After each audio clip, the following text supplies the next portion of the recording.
Olá, o estudo de hoje, o estudo 336, temos várias mitzvot, todas elas relacionadas ao rei.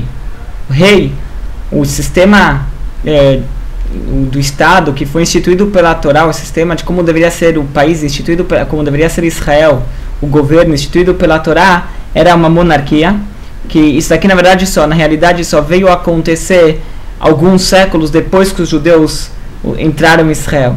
Mas de qualquer modo, temos a mitzvah, então várias mitzvot relacionadas ao rei. Então vamos começar hoje, começa a mitzvah, mandamento positivo 173, que é a mitzvah que temos que apontar um rei. É uma mitzvah sobre a sociedade, que temos que eleger e apontar, não necessariamente eleições, mas temos que apontar uma pessoa para ser o rei. Inclusive a forma de como que apontam um rei não é eleições, é sempre é baseado com o profeta e com o tribunal, o Supremo Tribunal, o Sanhedrin. Eles decidiam quem vai ser o próximo rei. A gente encontra que assim foi com Yoshua, o segundo líder do povo judeu, depois do falecimento de Moshe. Ele se chamava Yoshua, Josué. Ele foi apontado por um profeta, Moshe, o seu professor, e também e antecessor. Ele também foi apontado pelo tribunal, o tribunal de Moshe. Moshe tinha 70 anciões que acompanhavam ele. Esses 70 anciões foram aqueles que, com Moshe, foram eles que apontaram Yoshua como o próximo rei. O mesmo aconteceu com o rei Saul, que foi o primeiro rei na terra de Israel. E assim também aconteceu com Davi, que ele foi apontado por um profeta, o profeta Samuel, e o seu Beit Din, o seu tribunal. O rei, ele é a autoridade máxima no país, isso que o Maimonides escreve aqui, porém ele tem que ser subjugado a Deus. Em outras palavras, as leis que o rei falar, os decretos que ele promulgar, isso aqui é válido, ele decidiu, está decidido, assim que deve ser. Ele tem inclusive o poder de aplicar a pena de morte se ele quiser, só que ele está subjugado pelas leis da Torá. Então é que ele fala, inclusive, que ele vem antes que um profeta deve prestar respeito ao rei. E não só isso, que também o decreto do rei talvez pode passar por cima do que um profeta venha a dizer. A única coisa que ele deve ser, que não pode ser contra a Torá. Em outras palavras, o Sanhedrin, o Supremo Tribunal, que eles na verdade são quem decidem as leis da Torá, talvez eles tenham um poder maior do que o rei. O que significa o seguinte: o Sanhedrin, na maioria dos casos, eles não podiam resolver, eles não se metiam em questões estatais, porque eles só podiam definir o que eram as questões religiosas, as questões da Torá, mesmo questões civis, na verdade, que são julgadas de acordo com a Torá, também fazem parte da Torá, mas não em questões de Estado. E o rei, ele na verdade quer resolver as questões de Estado. Então não é que tinham interferências, mas se houvesse uma interferência, então o rei ele deveria seguir. Se fosse uma questão religiosa, então ele deveria seguir o que era decidido no Sanhedrin, pois eles que definiam as leis da Torá. Essa mitzvah 173, a primeira mitzvah de hoje, que devemos apontar um rei, e que esse rei é a autoridade máxima. Depois temos a proibição 362, que o rei ele deve ser alguém que ele de nascimento judeu, não pode ser alguém um convertido, ele tem que ser alguém que nasceu judeu, de mãe judia, não pode ser, na verdade a Torá usa o termo, não pode ser alguém estranho, um estrangeiro. E o Maimonides esticou isso daqui, ele falou que estrangeiro também significa alguém que não seja descendente de Davi, porque como é conhecido que Deus ele prometeu ao rei Davi que que o reinado viria dele, de sua descendência para toda a eternidade, e de sua descendência do rei Salomão, não de qualquer outro filho do rei Davi, justamente do rei Salomão. Então o reinado pertence a essa linhagem. Uma pessoa que não seja, mesmo que ele talvez é um 400 judeu, mesmo assim ele não é considerado, ele é considerado um estranho para ser um rei, se ele não for descendente, se não for da linhagem do rei Davi.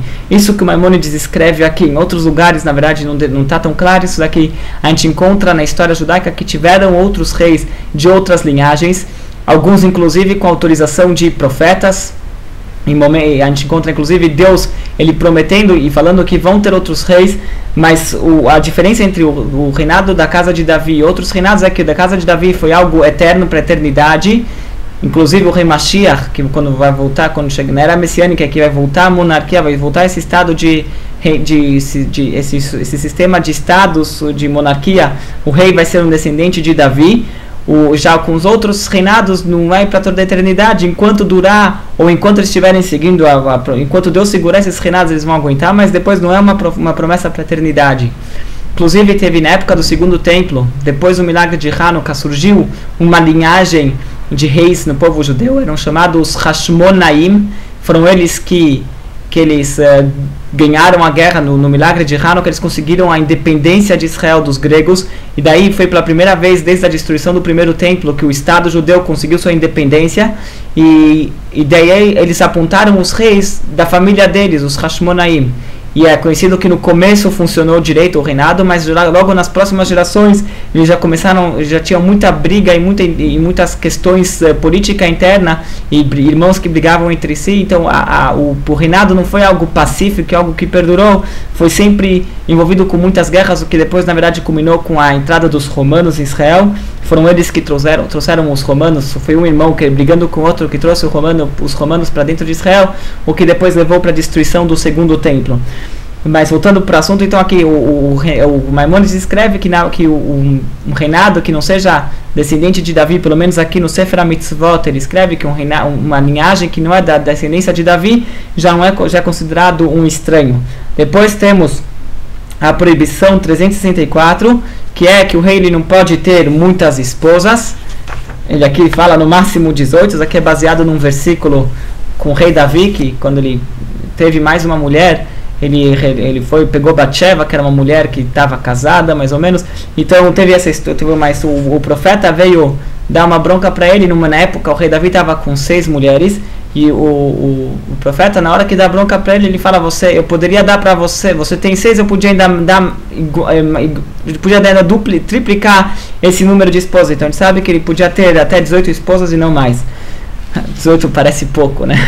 Depois a gente tem a proibição 365, que é que o rei ele não pode ter muitos cavalos, e aqui ele especifica o máximo, ele só pode ter o que ele precisa. Em outras palavras, um cavalo para ele montar em cima, se ele anda de carruagem, então os números de cavalos suficientes para puxar a carruagem, mas ele não pode ter um cavalo solto. Muitos reis costumavam que eles tinham um cavalo que corria na frente, não montado, que ia na frente da carruagem e não atracado na carruagem. Isso aqui ele não pode ter.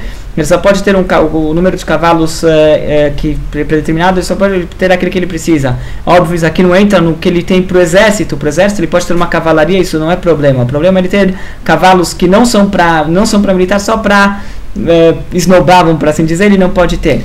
E depois a proibição 365. Proibição 365 é a última proibição na enumeração que o Rambam ele numerou as proibições. 365 é a última proibição da Torá. Então é que o rei não pode ter ele não pode acumular uma fortuna pessoal, ele não pode acumular grandes fortunas para ele, só pode ter aquilo que ele precisa para o particular dele, para o custo de vida dele, para seus escravos, o que ele for, o que ele tem de uso particular, ele só precisa para viver. Ele não pode acumular fortuna só para ter na conta bancária, ficar acumulando, isso ele não pode ter. É lógico que se ele está fazendo isso aqui pelo bem da nação, pelo bem do país, daí ele pode acumular fortuna, mas porque não é dele, é do país, é da nação. Agora é interessante que daí o Maimônides ele fala uma coisa no final, né, no final dessa mitzvah ele entra, ele se estende um pouco, e na verdade isso que ele está se estendendo um pouco serve como uma explicação para todas as proibições, e talvez calhou justo que, não sei se calhou, foi de propósito que ele colocou isso aqui na última proibição, porque se você for pegar o original do Sefer HaMitzvot do Rambam, a ordem das mitzvot, ele primeiro citou todas as mitzvot positivas, depois todas as proibições, e nas proibições ele colocou essa aqui como a última. Isso aqui pode ser na verdade um texto que ele colocou para concluir toda a obra das mitzvot dele. Ele fala o seguinte: essas últimas mitzvot que a gente falou agora, essas últimas 3, que ele não pode ter muitas mulheres, ele não pode ter muitos cavalos, ele não pode acumular grandes fortunas, a Torá ela colocou uma razão pela qual ele não pode, por essas proibições. Ele não pode ter muitas mulheres porque talvez ele vai acabar desviando o coração dele de Deus. Ele não pode acumular fortunas e e ter muito, ele não pode ter muitos cavalos, porque os cavalos na época vinham do Egito, tem uma proibição da Torá em voltar para o Egito, então ele não podia ter muitos cavalos para não acabar indo para o Egito. E então a Torá especificou uma razão. Então agora vê o seguinte, a gente sabe que o rei Salomão ele tinha contato com egípcios, ele tinha muitas mulheres, como que ele fez tudo isso? Então na verdade o que ele pensou? Ele falou assim, como que a Torá ela falou que o motivo dessas proibições é por causa que talvez isso aqui vai desviar o coração? Ele falou, eu sou uma pessoa que estou protegida, ele era uma pessoa muito inteligente, era uma pessoa ele tinha uma inteligência, ele era dotado de uma grande inteligência que Deus deu para ele, foi num sonho que ele ganhou um dom especial, um talento especial, inteligência.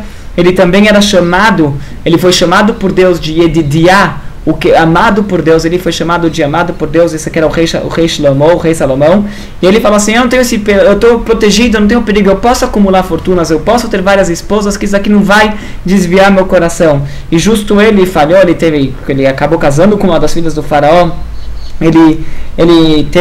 tinha muitos cavalos, ele acabou voltando para o Egito. Então a gente vê que na verdade não tem, por mais que a Torá ela deu, por isso que a gente encontra que por mais que a Torá ela deu em poucos casos a Torá ela deu uma explicação, mesmo nesses casos a pessoa ele pensou que ele estaria protegido e ele não transgrediria o motivo pela qual a Torá proibiu isso daqui. E mesmo assim ele não aguentou. Então a gente vê o Maimônides termina aí. Por essa razão a Torá ela não especificou o motivo das proibições dela. No final das contas, por mais que a gente possa procurar, o Maimônides muitas vezes ele procurou dar motivos para as mitzvot e para as proibições da Torá, mas ele falou na essência elas não têm uma explicação, são a vontade de Deus, porque a gente nunca pode chegar na profundidade da razão delas. Porque às vezes, por mais que a gente consiga talvez dar uma razão, essa não é a razão, o motivo principal pelo qual a mitzvah foi. Às vezes tem outros assuntos cabalísticos, esotéricos que estão envolvidos com essa mitzvah. A gente sabe que toda a existência do universo ela depende das mitzvot, ela está relacionada com as mitzvot. Então às vezes tem algum segredo que a gente não consegue ver, por isso que não temos a razão das mitzvot. A gente tem que seguir ela simplesmente porque é um mandamento divino. E é lógico que a gente pode procurar lições e procurar ensinamentos das mitzvot, mas nunca se satisfazer que então agora eu já tenho um domínio total da mitzvah, já sei qual é a razão dela. Porque isso que aconteceu com o Shlomo, ele falou, eu já sei qual é o motivo dela, e como eu estou protegido, essa mitzvah não vai se aplicar para mim, e justo ele falhou. Então essa aqui é a proibição 365, a última proibição na contagem das mitzvot, e daqui o Rambam ele deu uma pequena explicação que se aplica na verdade para todas as proibições da Torá.